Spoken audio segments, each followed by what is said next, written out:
ከነዚህ ከትልቅ ሰው እኮ አይደለም ባይዘወይ ከህፃናት እኮ ነው። የ5 ዓመት ልጅ ቢበዛ 5 ወይ 10 ዓመቱ ነው። ከነዚህ እኮ ነው የምንመልሰው። ሙሉ ዓለም ላይ ምን ባይኖር ሙስሐፍ ማኑስክሪፕት ባይኖር የተጻፈ ነገር ባይኖር በልብ የተሸመደደ መጽሐፍ ነው። ከዚህ ነው የምናመጣው። ሌላ አንድ ላሳያችሁ። አይነ ስውር ይሄኛው ሱራ ተመልከቱ። كذبوك فقل ربكم ذو رحمة واسعة ولا يرد بأسه عن እኛ ማኑስክሪፕት ባይኖረን ምንም ነገር ባይኖር ምንድነው የምናደርገው መሰላችሁ ጋይስ? ኦኬ ትላልቅ ሰዎችን ሳናስቸግር ህፃናት ብቻ እንዲያነቡ በማድረግ ቁርአንን ከመጀመሪያው እስከ መጨረሻው መጻፍ እንችላለን። ቁርአን የተያዘው የተሸመደደው በሰዎች ልብ ውስጥ እንጂ የሆነ አንድ ማኑስክሪፕት ላይ አይደለም። ወደ መጽሐፍ ቅዱስ ስንመለስ ምንድነው እያወራን ያለነው? መጀመሪያ ከሁሉ ቀድሞ ይሄ መጽሐፍ ከጅምሩ ማን የጻፈው? የጻፈው ሰው ይታወቃል ወይ? የተበረዘ መጽሐፍ መሆኑ እኮ አይደለም ጋይስ፣ የተበረዘ መጽሐፍ መሆኑ አይደለም።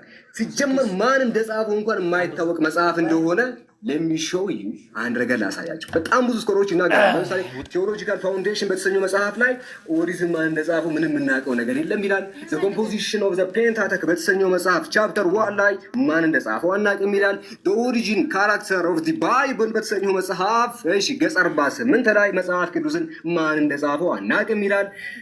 ኢንትሮዲዩሲንግ ዘ ኦልድ ቴስታመንት ሂስቶሪካል ሊትሬቸር ኤንድ ቴዎሎጂካል በተሰኘው መጽሐፉ ላይ ቻፕተር 2 ላይ ማን እንደጻፈው አናውቅም ይላሉ።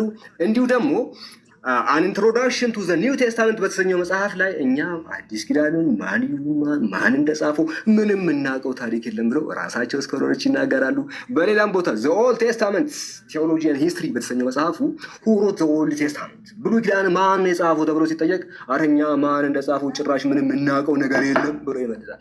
ማንነቱ የጻፈው እንኳን ማይታወቅ ማን እንደጻፈው ኦኬ አይሁዳዊ ይሁን ግሪካዊ ይሁን ኢትዮጵያዊ ይሁን ጀርመናዊ ይሁን ጤነኛ ይሁን ሌላ ነገር ይሁን ኦኬ የአምላክ ሰው ይሁን ምንም የሚታወቅ ነገር ያሌለ ማን እንደጻፈው የማይታወቅ መጽሐፍ አልተበረዘም ስትል ትንሽ እንኳን አታፍርም ወይ? ራሳቸው ደግሞ አንድ የሚገርም ነገር ላሳያቸው። ይሄ እንግዲህ ወገናችን ኦርቶዶክስ ነው። የኢትዮጵያ ኦርቶዶክስ ተዋሕዶ ቤተክርስቲያን ባሳተመችው መጽሐፍ በዚህ መጽሐፍ ማለት ነው የመጽሐፍ ቅዱስ መዝገበ ቃላት የኢትዮጵያ መጽሐፍ ቅዱስ ማህበር ባሳተመው ከዚህ በደንብ ስለሚታይ ከዚህ ላሳይ ሃርድ ኮፒውም ስላለኝ ማለት ነው።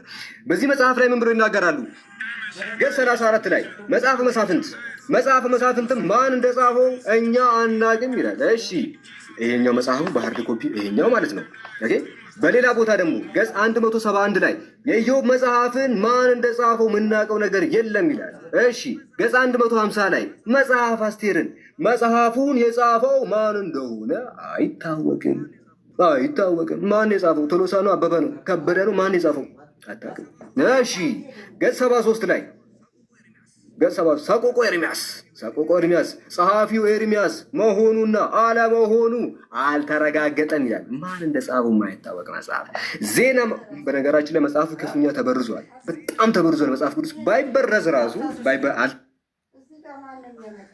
ዘንድ ብንል ገራንት ብናደርገው ጸሐፊው አለመታወቁ ብቻ መበረዙን ያሳያል። ግን ክፉኛ ተበርዟል። በነገራችን ላይ መበረዝ ብቻ የሚለው ቃል አይገልጸውም።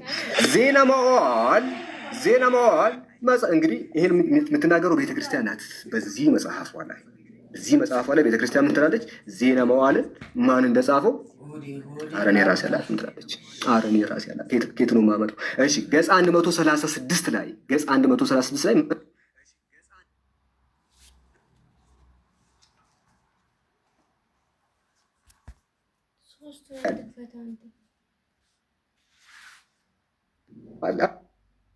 አለቀ። ብሉይ ኪዳን መጽሐፍቶች አልቀዋል። ገጽ 78 ላይ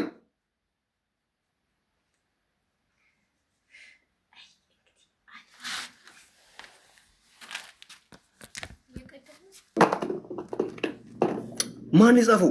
ቤተ ክርስቲያን አላቅም ነው የምትለው። ማን እንደጻፈው የማውቀው ታሪክ የለም ነው የምትለው። እሺ ጸሐፊው እንኳን ማን እንደሆነ የማይታወቅ የሙሴ መጽሐፍቶችንም ቢሆን ማን እንደጻፋቸው የማይታወቁ መጽሐፍቶችን ይዘህ እያወራህ ነው። ኦኬ ወደ ቁርአን ስንመለስ ግን አንድ በጣም የሚያስቅ ነገር ተናግረዋል። ኦኬ ፈርስት ሴንቸሪ ላይ ያለ ቁርአኒክ ማኑስክሪፕትስ የላችሁም ማለት